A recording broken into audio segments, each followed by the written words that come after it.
The Korean War began in 1950, but its roots stretch back decades into Korea's troubled history.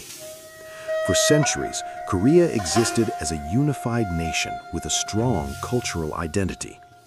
However, in 1910, Japan formally annexed Korea, beginning a harsh colonial period that lasted until the end of World War II.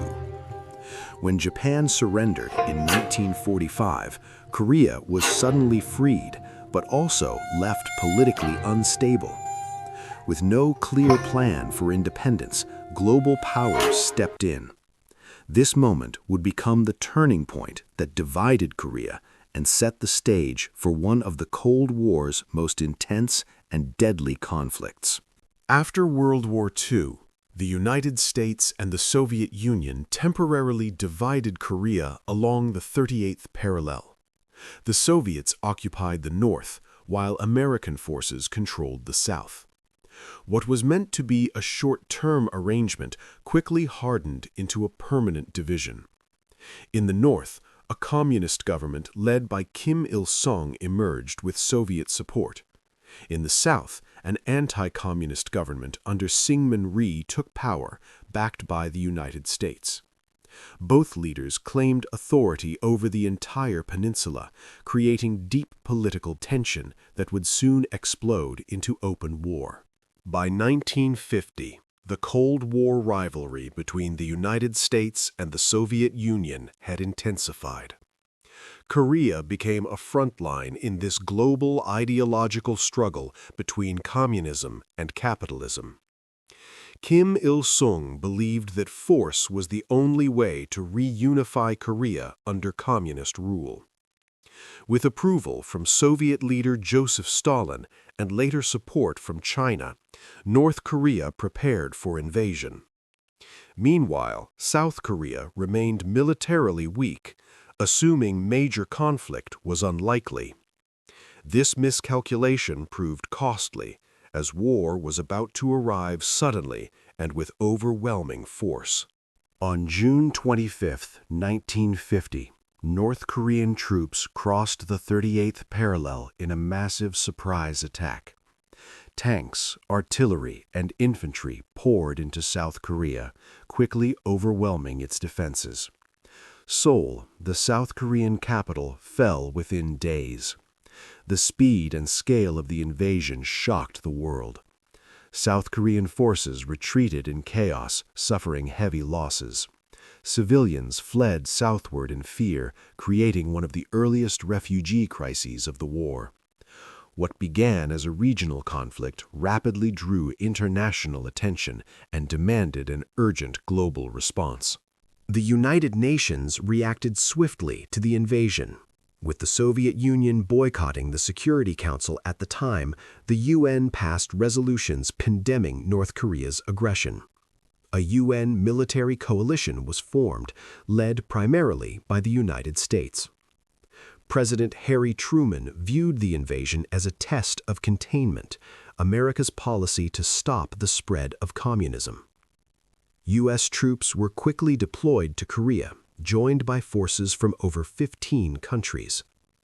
The Korean War became the first major armed conflict fought under the UN banner. Despite international intervention, the early months of the war were disastrous for South Korea and UN forces. North Korean troops pushed them into a small defensive area in the southeast, known as the Pusan Perimeter. This narrow strip of land became the last stronghold against complete defeat. Fierce fighting erupted as UN forces struggled to hold their ground. Supplies, reinforcements, and air support slowly turned the tide. The survival of the Pusan Perimeter proved critical, preventing the total collapse of South Korea. In September 1950, UN forces launched one of the most daring military operations in modern history, the amphibious landing at Inchon. Planned by General Douglas MacArthur, the attack involved troops behind enemy lines near Seoul. Despite dangerous tides and narrow channels, the operation succeeded spectacularly. North Korean supply lines were cut and their forces were thrown into confusion. Seoul was recaptured and the momentum of the war suddenly shifted. What had seemed like imminent defeat turned into a dramatic reversal of fortune. Following the success at Inchon, UN and South Korean forces advanced rapidly northward. The goal shifted from defending South Korea to reunifying the entire peninsula. Troops crossed the 38th parallel and pushed deep into North Korea. Cities fell one after another, and North Korean forces retreated toward the Chinese border. Many believed the war would soon end. However, this rapid advance raised alarm in neighboring China, which feared hostile forces approaching its borders. A new phase of the war was about to begin. In late 1950, China entered the war in a dramatic and unexpected move. Hundreds of thousands of Chinese People's Volunteer Army troops crossed the Yalu River into North Korea. Their sudden attacks caught UN forces off guard, especially during the harsh Korean winter. Chinese troops used surprise tactics and overwhelming numbers to push UN forces back.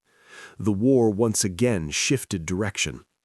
What was expected to be a quick victory turned into a prolonged and brutal conflict with no clear end in sight. The Chinese intervention forced UN troops into a long retreat southward. Seoul changed hands once again, falling to Communist forces in early 1951. Morale dropped as casualties mounted and conditions worsened. The fighting became increasingly brutal, with heavy losses on both sides. Despite this setback, UN forces regrouped and stabilized their lines near the 38th parallel. By mid-1951, the front lines began to resemble a stalemate, marking the transition from mobile warfare to a prolonged and exhausting struggle. As the war dragged on, trench warfare became common, similar to World War I. Battles were fought over hills and ridges with little strategic value, but immense human cost. Artillery bombardments, airstrikes, and close combat defined daily life for soldiers. Harsh weather, especially freezing winters, caused immense suffering. Civilians across Korea endured displacement, hunger, and destruction. Entire villages were reduced to rubble. The Korean War increasingly became a war of endurance rather than decisive victories. Air power played a major role in the Korean War. The United States conducted extensive bombing campaigns across North Korea, targeting infrastructure, supply lines, and cities. Jet fighters like the F-86 Sabre faced off against Soviet-designed MiG-15s in the world's first jet-versus-jet air battles. These encounters, especially over MiG Alley, marked a new era in aerial warfare. While air superiority helped UN forces, it also caused widespread destruction, raising long-term humanitarian and ethical concerns. Naval forces were equally important, enforcing blockades and providing artillery support along Korea's coastline. Warships bombarded enemy positions and protected supply routes. Amphibious operations allowed rapid troop movements and surprise attacks. Meanwhile, medical advancements improved survival rates for wounded soldiers, though conditions remained grim. Prisoners of war faced harsh treatment on both sides, becoming a major issue during later peace talks. The conflict highlighted both technological progress and the brutal realities of modern warfare. By 1951, peace negotiations began, but progress was painfully slow. Talks were held at Panmunjom, near the front lines. The main disagreements involved prisoner exchanges and the location of a permanent border. While diplomats talked, fighting continued relentlessly. Soldiers died while leaders debated details. The stalemate frustrated all sides, but neither was willing to make major concessions. The Korean War became a symbol of Cold War deadlock, where ideological conflict prevented quick resolution. One of the most controversial issues during negotiations was the fate of prisoners of war. Many refused repatriation, fearing persecution if returned home. This delayed an agreement for months. Meanwhile, military operations continued to pressure opposing forces. Public support for the war declined in several countries as casualties mounted with no clear victory. Political pressure grew to end the conflict even without a decisive outcome. The desire for peace slowly began to outweigh ambitions for total victory. On July 27, 1953, an armistice agreement was finally signed. The fighting stopped, but a formal peace treaty was never concluded. The Korean peninsula remained divided near the original 38th parallel. A demilitarized zone, or DMZ, was established as a buffer between North and South Korea. Heavily guarded, it became one of the most tense borders in the world. The war officially ended in stalemate, leaving deep scars on the land and its people. The human cost of the Korean War was staggering. Millions of civilians were killed, wounded, or displaced. Entire families were separated permanently by the division of Korea. Cities and infrastructure were devastated, especially in the north.